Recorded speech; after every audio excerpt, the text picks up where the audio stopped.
Hello and welcome. You're watching News 9. We continue to bring you all the updates from Prime Minister's maiden US state visit. It was day 2 and he met with US President Joe Biden, his wife and the First Lady Jill Biden. They exchanged gifts. Prior to that, he also met with leaders from business community, held a mega event, a yoga event on the day of the International Yoga Day. It was marked by presence from people from all across the world. It is a buzzing visit of the Prime Minister. We continue to bring you all the updates here right now on News 9. With me at this point in time in the studio, my colleague Sanjay Malhotra. Also joining us is Amit Ranjan. I'm given to understand we also have Srinath Sridharan joining us, but let me quickly bring this conversation first to you, gentlemen. This is the day 2. We're bringing updates from day 2. We also brought all the updates from day 1. We will, of course, go through them. But again, a very buzzing, busy schedule for the Prime Minister. A busy schedule, and I'm most excited, obviously, about the busyness that comes by way of business and business meetings. And I'm sure Srinath is also going to agree and add value to that. But I think 3 very important meetings. Number 1, Micron. Micron, a day prior, had already committed to make investments in India's semiconductor industry. Now, this, of course, is an industry which is relevant to India. It is relevant to the whole world, given the fact that we have thus far been dependent on countries like Taiwan and China when it comes to semiconductors. But about 2 years ago, India had embarked on that mission to invest about 10,000 crore rupees in developing India's own self-reliance in semiconductors. And this seems to be among the first big investments which are happening in the space. Micron has decided to invest about 1,100 crore rupees and an equal amount being parked by the government of India through the PLI incentive of another 1,100 crore rupees, making this the first big semiconductor plant in the state of Gujarat in India as a country. So this, of course, is one of the biggest highlights coming out from day 2 meeting, specifically because he met Sanjay Malhotra, the CEO of Micron. In addition to that, of course, closely connected is also Applied Materials. Applied Materials is a company that makes the software as well as certain hardware components like screens, computer screens, monitor screens, etc., which again play an important part in the overall electronics industry when you talk about manufacturing. So these are 2 important meetings. The third, of course, is the meeting with GE. Kalp Jr. has been met. And of course, GE, ahead of Prime Minister's state visit, had decided to supply engines to India's Tejas, which is developed by HAL. So aviation space, and GE, in addition to aviation, is also a big player in the energy space. So when we talk about renewable energy, which India has a target to produce 500 gigawatts of renewed electric electricity by 2030, it's a great step in that direction as well. So 3 big meetings.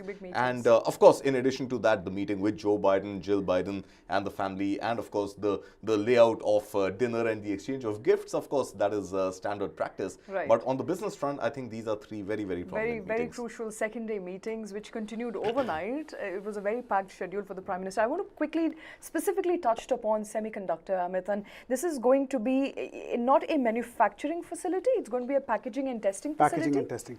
Okay, one, it is apart from the $2.7 billion plant, it's going to add 5,000 jobs, just this plant. Okay, to wonderful. India. That is one. Now just see how it has played out. In May, China accused Micron of failing their security reviews and barred their local infrastructure players to purchase products from Micron. So that is how it played out, and now this is basically and it irked the Biden administration because Micron is their biggest chip maker, memory chip maker.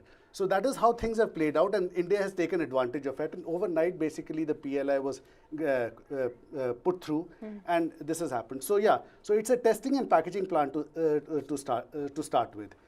It's the first fillip to basically the semiconductor industry, and adding if you add to that what Applied Materials does, so basically it's a whole linkage that we are putting together in India in this space. Okay, let's quickly play up that bite of Micron Technology CEO Sanjay Malhotra when he spoke after meeting with Prime Minister. Had an excellent meeting with Prime Minister Modi. Very impressed with the vision that he has for India and the advances that India is making. We discussed a wide range of topics, and we really look forward to greater opportunities in India. Micron is a global leader in memory and storage, and we are a supplier to for memory and storage in all end markets, from data centers to smartphones to PCs, and today really fueling the AI engine as well. So we are excited about the opportunities that exist for the future of memory and storage. And again, congratulations to Prime Minister Modi on his excellent visit here. So far, it's going great from my understanding, and I wish him and India all the best. All right, that of course is Sanjay Malhotra talking about his meeting with the Prime Minister. We also have Srinath Sridharan joining us on the bulletin. Srinath, thank you, appreciate your time. I want to quickly begin with the semiconductor space in particular, because India achieves and hopes to achieve a capacity that has so far been obstructed and blocked by lack of technology. But with Micron now setting shop in India, and that's the likelihood, of course, in Gujarat, all that roadblock could be cleared in possible future time. See, I think, Shweta, you're very, very bullish. I mean, we're talking about as if one single deal is going to open up the entire spectrum for India. I would be a little more cautious. I think what the Prime Minister has done is phenomenal, like a true global business leader would do, right? I mean, they would lead from the front and go and pitch to the client. And this is exactly what he has done. He has pitched the India story consistently. And he's gone and sold the idea of making India as a large manufacturing base. I think it's a job well begun, but what happens when reality bites? The downstream handling of such clients when they come to India to scout land across various states. Of course, this being Gujarat is almost like a home turf, if I can say it. But what about other states? I mean, India is not just about Gujarat. We also need other states to get investments in. What happens if the bureaucratic handling of such companies and local officials, when I say local officials, not the state level, at the district level, don't fit in the pitch that the Prime Minister has given? This thing still continues. Also, the issues of labor laws will still need to be kind of unshackled.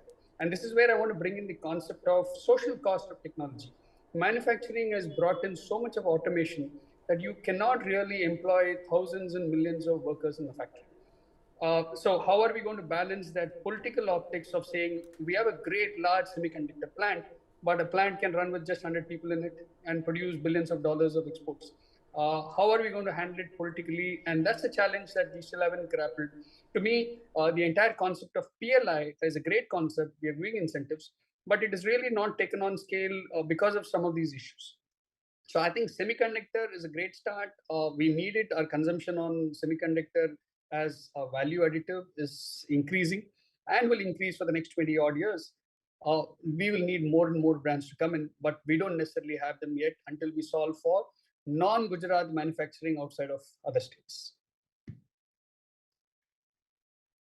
Let's quickly play up a bite of Prime Minister Modi that we're getting at this point in time. Modi, of course, met with all those big leaders and spoke to media thereafter. Let's listen in to what he had to say. First Lady Dr. Jill Biden, Dr. Panjanathan, Mr. Malhotra, Dr. Williams, ladies and gentlemen, my dear young friends, मैं बहुत खुश हूँ कि आज Washington आते ही मुझे इतने young और क्रिएटिव माइंड्स के साथ जुड़ने का मौका मिला है। नेशनल साइंस फाउंडेशन के साथ मिलकर भारत कई प्रोजेक्ट्स पर काम कर रहा है, इसलिए ये वेन्यू भी विशेष है। डॉक्टर बाइडेन, आपका जीवन, आपके प्रयास और आपकी उपलब्धियां सभी के लिए प्रेरणा का स्रोत है। हमारी वर्तमान और आने वाली पीढ़ियों को एक बेहतर भविष्य सुनिश्चित करने के लिए यह हम सभी का दायित्व है। इस उज्जवल भविष्य के लिए आवश्यक है एजुकेशन, स्किल, इनोवेशन, और भारत में हमने इस दिशा में कई प्रयास किए हैं। हमने नेशनल एजुकेशन पॉलिसी में शिक्षा और स्किलिंग को इंटीग्रेट किया है। हमने स्कूलों में लगभग 10,000 अटल टिंकरिंग लैब्स उसकी स्थापना की है, जहां बच्चों को तरह तरह के इनोवेशन करने के लिए सभी प्रकार की सुविधाएं दी जा रही हैं। हमने युवा एंटरप्रेन्योर्स को प्रोत्साहित करने के लिए स्टार्टअप इंडिया मिशन शुरू किया है। हमारा लक्ष्य इस डेकेड को टेक डेकेड या टेकेड बनाने का है। फ्रेंड्स, आज भारत और अमेरिका को ग्रोथ का मोमेंटम बनाए रखने के लिए एक पाइपलाइन ऑफ टैलेंट उसकी भी जरूरत है। जहां एक और अमेरिका के पास उच्च कोटि के शिक्षण संस्थान है, एडवांस टेक्नोलॉजीज है, वहीं भारत के पास विश्व की सबसे बड़ी युवा फैक्ट्री है। और इसलिए मुझे विश्वास है कि भारत और अमेरिका की साझेदारी सस्टेनेबल और इंक्लूसिव ग्लोबल ग्रोथ का इंजन साबित होगी। अमेरिका में कम्युनिटी कॉलेज द्वारा निभाई जा रही अहम भूमिका के लिए मैं हृदय से आप सबका बहुत बहुत अभिनंदन करता हूं। फ्रेंड्स, भारत और अमेरिका के बीच शिक्षा और रिसर्च में आपसी सहयोग के लिए मैं जरूर कुछ विचार साझा करना चाहता हूं। इस साझा प्रयास में जरूरी है कि गवर्नमेंट, इंडस्ट्री, एकेडेमिया, टीचर्स और स्टूडेंट्स सभी को शामिल किया जाए। एक India US teachers exchange programme की शुरुआत के विषय हम सोच सकते हैं। दुनिया भर में फैले साइंटिस्ट और एंटरप्रेन्योर्स का भारत के संस्थानों के साथ एंगेजमेंट बढ़ाने के लिए हमने 2015 में ज्ञान global initiative of academic network अभियान शुरू किया था। मुझे बताते हुए खुशी है कि इसके तहत अब तक यूएस से 750 फैकल्टी मेंबर्स भारत आ चुके हैं। मैं यूएस में शिक्षा और रिसर्च से जुड़े सर्विंग और रिटायर्ड लोगों से अनुरोध करूंगा कि वे अपनी छुट्टियां, खास तौर पर विंटर ब्रेक, भारत में बिताएं। वे भारत को जाने भी और भारत की नई पीढ़ी के साथ अपना ज्ञान भी बांटें। आप भी जानते हैं कि युवाओं की क्रिएटिविटी और इनोवेशन का जो स्पिरिट है वो अद्भुत होता है। मुझे लगता है कि दोनों देशों को मिलकर अलग अलग विषयों पर हैकाथॉन भी करना चाहिए और इससे हमें आज की कई समस्याओं के समाधान भी मिल सकते हैं और भविष्य के लिए नए आइडियाज भी। हम वोकेशनल स्किल क्वालिफिकेशंस के म्यूचुअल रिकग्निशन के बारे में भी जरूर विचार कर सकते हैं। All right, that was Prime Minister Modi after his address with students, both Indian and American students, meeting that happened at National Science Foundation. He was present there, of course, meeting with students, asking them to come and visit India. He was also talking about India's next decade to be the tech decade, and that, of course, is the projection. Talked about a pipeline of talent that India is trying to build. Startup India, education, skills remain key focus areas for India at this point in time. Let me quickly get in Atul Singh Bhasko, is the editor of Fair Observer, joining us on the bulletin. Atul, appreciate you taking time out. I want to understand what's the mood like in the US right now.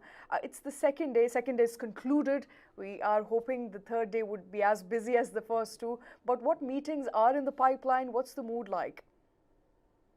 First, my name is Atul Singh. I'm the founder, CEO, and editor-in-chief of Fair Observer. So, not Atul Singh Bhaskar, a tiny correction there. Second, the mood in Washington depends on who you speak to. So the mood in the DC bubble is very much one of interest. The foreign policy community views India as a rising superpower or a rising great power, not quite a superpower yet, but a rising great power. And they are betting big on business opportunities in India. It's a large market, it's a growing market, it has a young population, it has a rising middle class, it has massive infrastructure development, which will have a multiplier effect, and it is part of China Plus One strategy.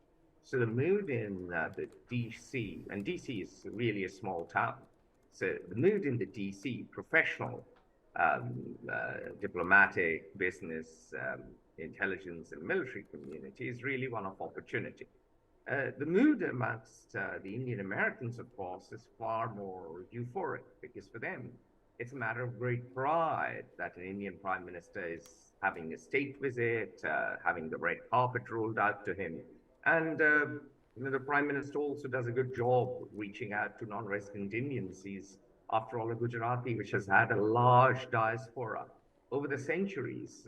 So he's culturally much more familiar with non-resident Indians, with the diaspora, than, let's say, somebody from Uttar Pradesh, where I originally come from.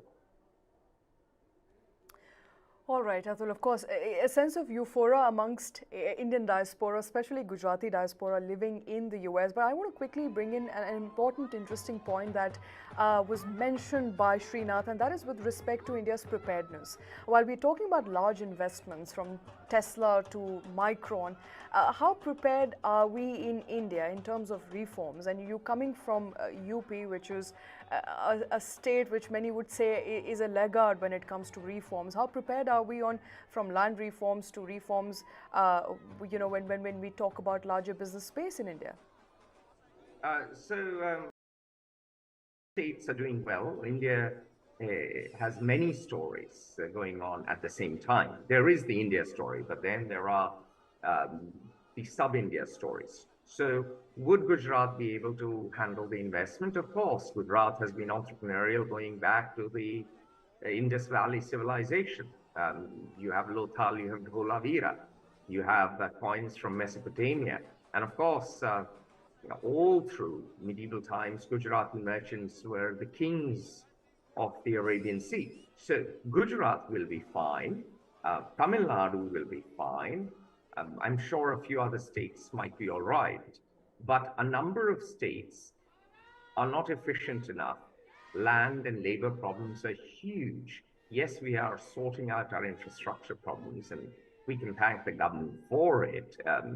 Nitin Gadkari has done a great job building roads, and of course, we've built ports, there are airports, and even power has improved.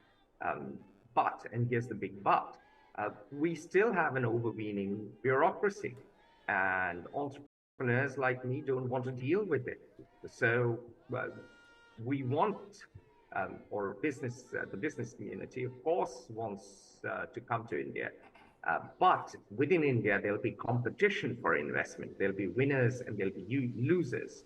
And as far as I'm concerned, states like UP are much better. There is order now under Yogi Adityanath, the chief minister, but there isn't yet a modernization of the apparatus of the state. So the IAS in UP still behave like gods. And no one wants to deal with gods when someone is doing business. People want to deal with public servants, good servants of the state, not masters of the universe. And that is a big problem. Okay. Fair enough. Interesting point there. But there are states that are doing well, and Gujarat being one. Gujarat being the epicenter for development, followed by perhaps Tamil Nadu, Kerala, where you see investments coming in. But for other states, it is still a far-fledged sort of an opportunity that they're trying to get in as and when they can. But it's not going to be an easy road ahead. So see, we have been trying to work on ease of doing business in India, and of course you mentioned Gujarat and Tamil Nadu, but you've also got a state like let's say Maharashtra, which attracts investments. You see a state like Uttar Pradesh, which is now opening up to multiple other industries, including toys, films, and a lot more. We've seen one of the largest malls come up in Lucknow, the Lulu Mall. So I think overall the climate is getting better. And that is what we need to pin our hopes on. I mean, it's easy for us to sit in studios and criticize the government, which we often do when it is needed. But from where we were to where we are and where we are heading, I think that trajectory seems all right. Now, in terms of Micron setting up plants, I'll go back to the point that Srinath was making earlier. I mean, even if it employs 100 people, though I think Amit said about 5,000 people are likely to get employed. Right. But even if we were to see that automation is completely in the shop floor, and you have fewer number of people being employed, employment is just one of the things that we tend to lose out on or gain very little incrementally on.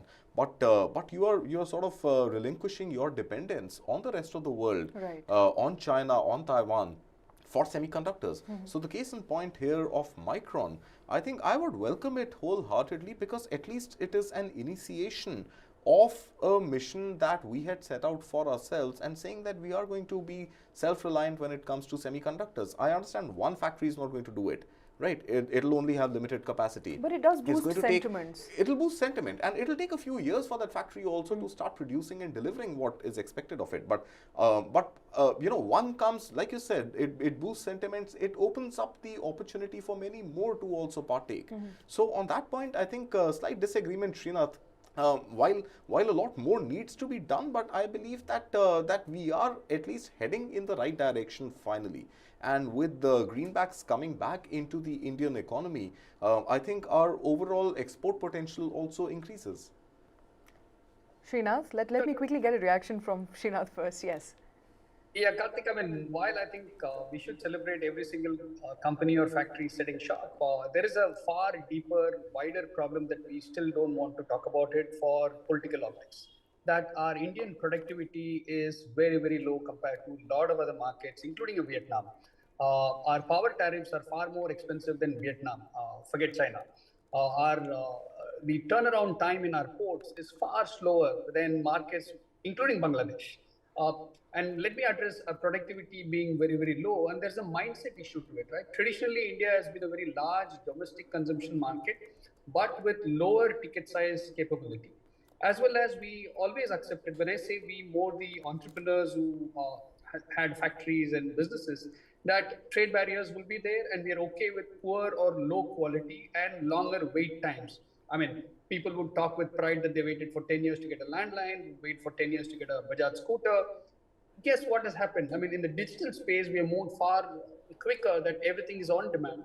But unfortunately, somewhere there's a thinking that low labor cost and high interest rates have hurt our arithmetic around automation, which means that if you want, let's say, the Indian manufacturers, let's go back to the top 100 Indian manufacturers and say, can you invest money in automation and scale more? Guess what they've done over the last 15 years? They've actually set up shops in ASEAN region. They've gone to other markets to buy out companies, because they've also de-risked the India strategy. So I think it's, from a business strategy point of view, it's a great move, because they're closer to the markets that they serve. But if we are going to accept automation, we will also have to then look at developing our SME and MSME cluster development, something what China and Korea have done very, very well over the last 30 years. How do you support a large factory from the vendor base? We need our SMEs and MSMEs to talk the local language. I think a good start was the RAMP scheme that the government announced in the previous year's budget of 5,000 odd crores. But I think that number needs substantial hike. And probably the MSME and SME, because they're so far and fragmented, we will need many SROs to come into the table. Self-regulatory organizations, skill development, export-orientedness. To your point, Karthik, about exports can increase only when our downstream vendors can actually think the same language of quality and productivity.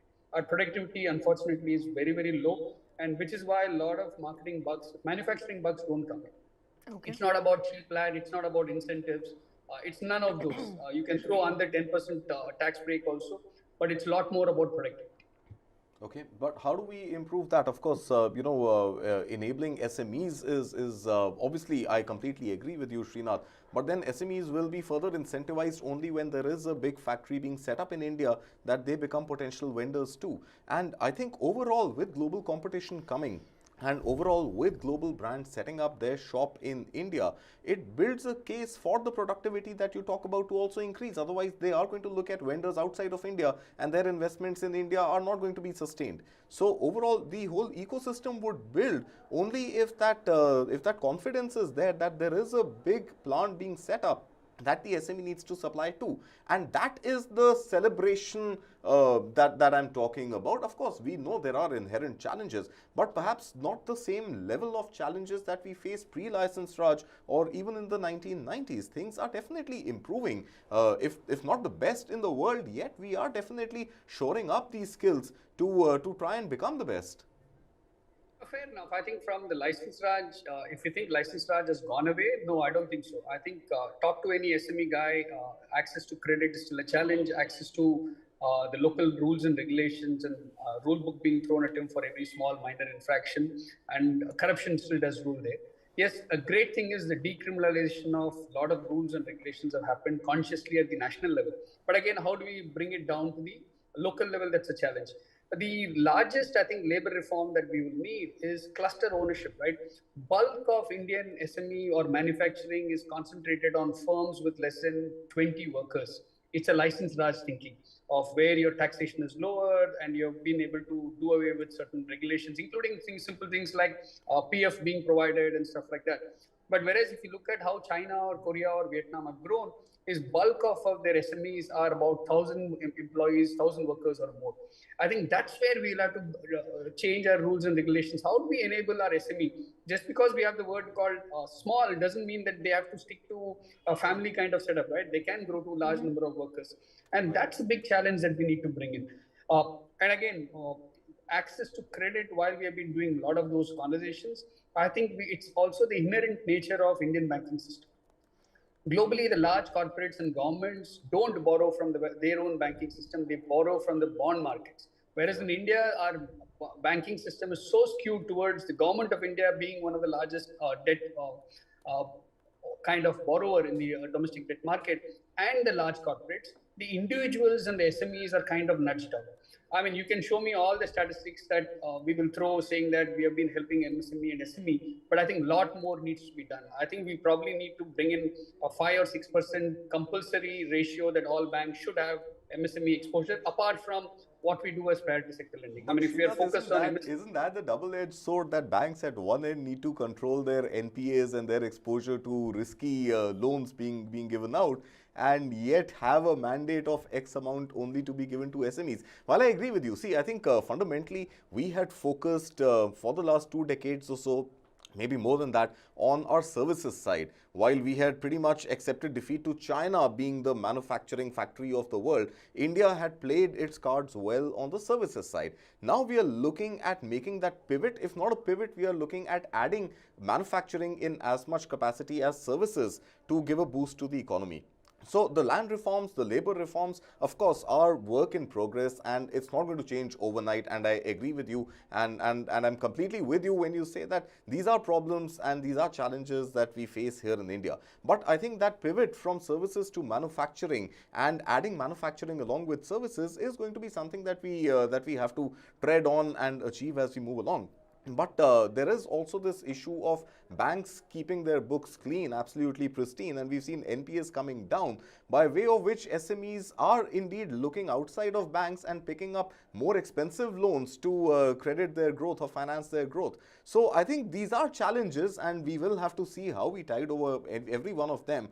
But to be in a situation that let's not attract international investments until we have sorted all these issues out, I think would set us back another couple of years, if not decades. So the two will have to work hand in hand, in my mind.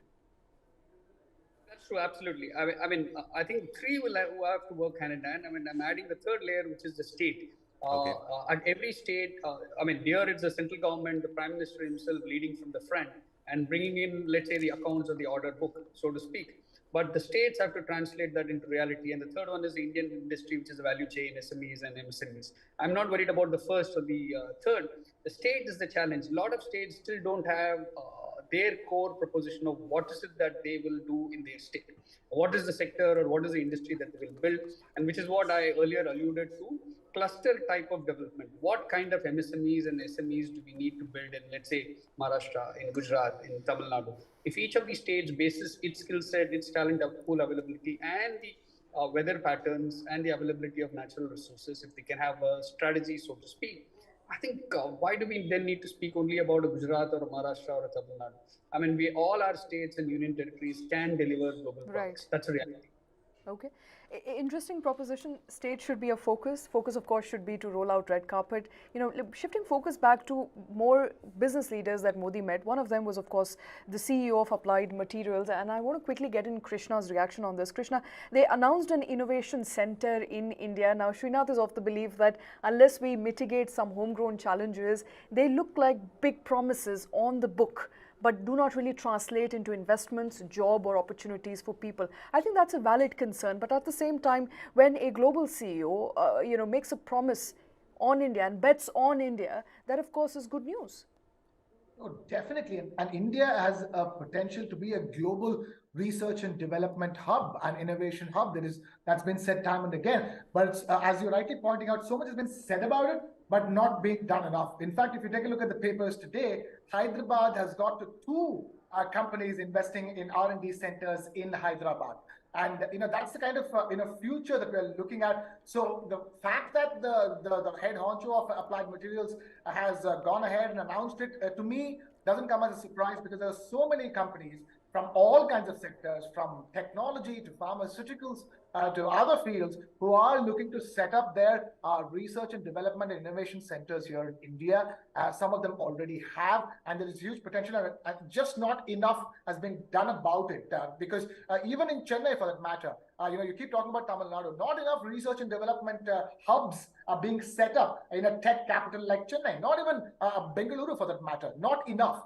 There are sporadic developments of R&D and innovation centers in India, but the news coming in from the US should encourage more and more global multinational companies to set up their research and development and innovation centers here in India, because of the kind of talent that's available over here, the educated, skilled talent to work in innovation centers and research and development centers and academic talent that's available here in India, and that needs to be leveraged. And you're seeing more and more companies looking to come to India for it, Shweta. I'm just keeping my fingers crossed that from now on, every day when you open the papers, you hear news about one company or the other, one global company or the other, setting up its research and development and innovation center here in India, Shweta. Okay, so making a promise there, but not sure where they're going to set shop just as yet.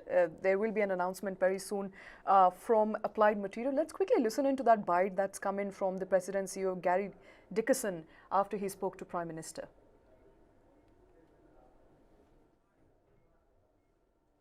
Opportunity for India's growth in the semiconductor industry is now. This is India's time to drive incredible growth. And Applied is very, very much looking forward to working together with the Prime Minister and everyone in India to achieve tremendous success together.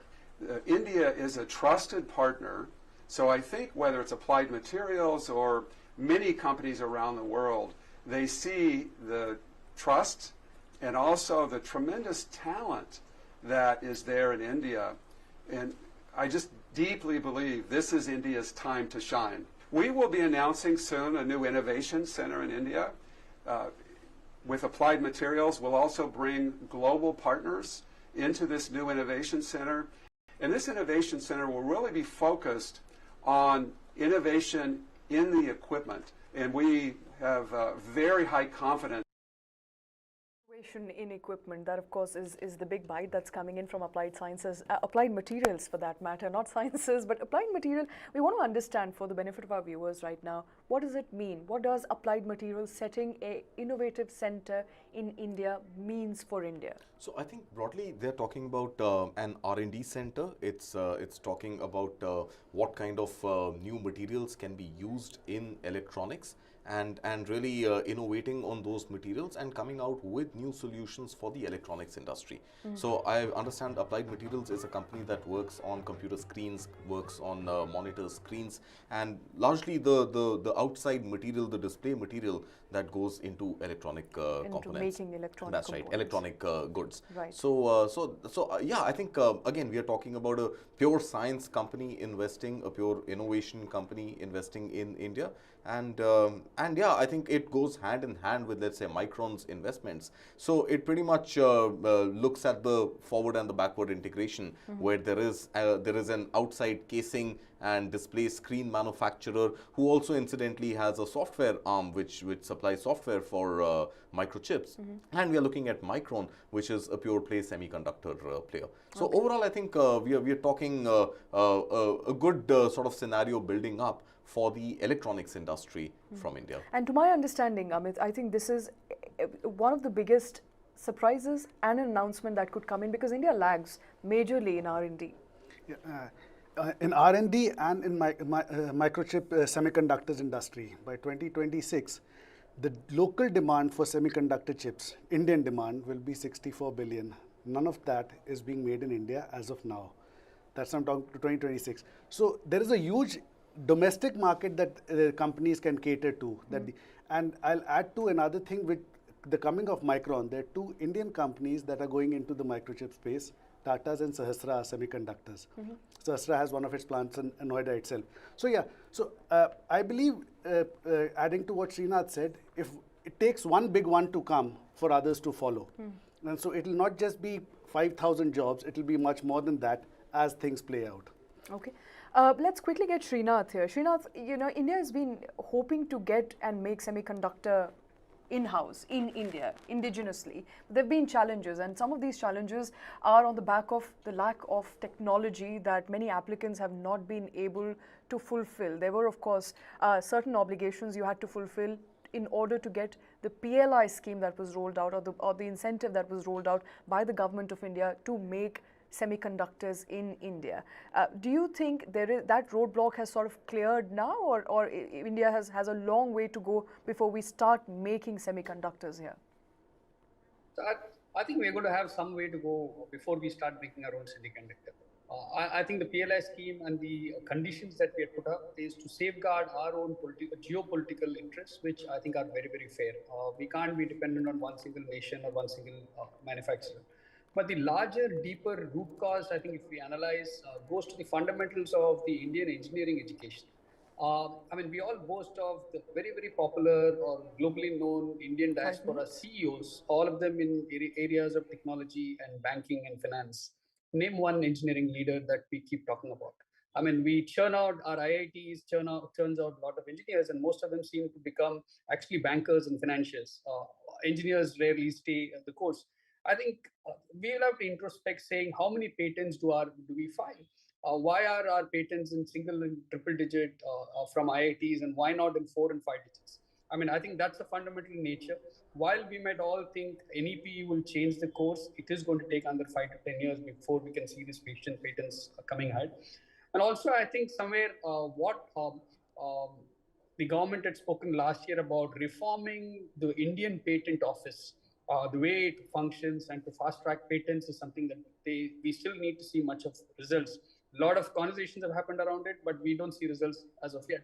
Classic case in point, a LG or a Samsung based out of Bangalore churn out a lot more patents sitting out of India. But guess where they're all registered? In the US, not in India.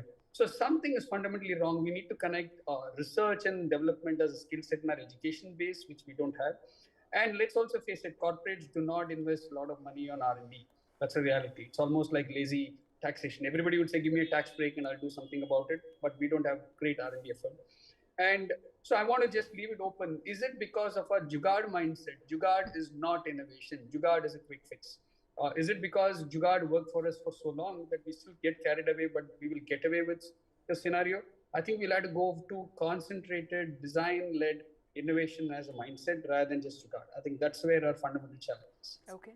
Interesting. Jugaad is not innovation. It's a quick fix. It's While a we quick take fix. we take a lot of pride in being a society that believes in jugaad, which is quick fixes, we're not really innovating as much. And he talked about patent. Of course, Srinath pointed as to the problems with India's patent industry. There's also, as we were discussing, a problem with India's R&D. There is the concept of brain drain has not eluded us. It still continues to be prevalent. The moment you want to go for better studies, you go abroad. You want to make a career, you go abroad. You are always looking to go abroad, Karthik. So we haven't made incentivized living in India, making in India, manufacturing in India. So I think product design has not been our focus, right? We have not been innovators. Look at the most innovative companies in the world. 3M is an American company, right? So as our mindset has been, cost efficiency, quick fixes. Obviously, Srinath is right. Jugaad has been very much part of our DNA. But look at the kind of investments that are coming into IITs now. If you were to look at 2 days ago, Nandan Nilekani announcing 315 crore rupees back to his alma mater, IIT Bombay. Now IIT Bombay intends to, in fact, the statement is that it intends to use that for research purposes. Now, will that research be electronics research, computer applications research, software research, or product research? I don't know. But yeah, I think there has to be greater industry participation in curriculum. There has to be more closely linked synergies between what industry wants and what industry should expect as the next level of product design, the next level of physical material technology, and whether our institutions are serving that or building an ecosystem to serve that at some point in the future. I mean, I've worked on shows, on series where we have gone and featured some fairly excellent innovations in innovation hubs or incubators at IITs across the country, and there have been some very promising designs. But you're right. I mean, they stay in those laboratories and seldom make it to market. So, but we have had some success, let's say, in the drone technology, where drones have been built and drone technologies have been built in IITs, have been taken to market. Materials, silk fibrion used in medical implants. So these are some very small innovations that have gone from India and have again been fostered not as much by Indian companies but by global companies, and the patents have been, or the technology or the ideas have been taken away from India. But again, an applied materials company setting up shop in India will look at innovations from across the world, including India.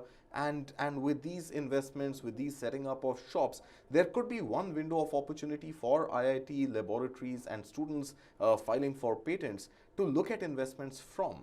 And will that happen? When will that happen? Nobody knows. But the hope is that, yeah, with the focus shifting from services only to services plus manufacturing, and the world's focus shifting from China only to China plus one, there is going to be a better economic environment, business environment, innovation environment to foster such product design. Okay, let's quickly also get in Atul for a final brief comment. Atul, it is a China plus one strategy, which essentially means we as a country are being projected as an alternative. We are hoping will be an alternative, and all these promises, regardless of the sentiment around how much it would be materialized, they look good. They augur well. This is a cause for euphoria, but also about sentiments that largely seem positive if you talk about the next 1 decade. Before I let you go, I want to understand from you, what's the day 3 looking like for the Prime Minister? Well, it will be busy. It will be a number of meetings. It will be an event at the White House. But I'm not really that fussed about day 3. What is my concern, as someone who's studied the global economy for more than a decade, is that the next decade could be India's big opportunity. And the visit sort of is symbolic, because what is happening today, the respect in the Indian Prime Minister is being shown by the US President, is because the US sees India as a potential place to invest, as a potential place to have innovative talent. We've always sent CEOs to America, but they are planning to have innovation centers in India because the cost differential is. I have friends in the business. I've written extensively about it. I have Taiwanese friends who talk about not just having design in India, Right. but factories. But Srinath is right. There are massive reforms we have to make. And Right. Well, massive reforms that we'll have to make. Atul, thanks very much for that. I think we will keep bringing all the updates throughout the day. That, of course, is the big plan. The agenda, of course, is to bring you all the updates from the US as Prime Minister makes his maiden US state visit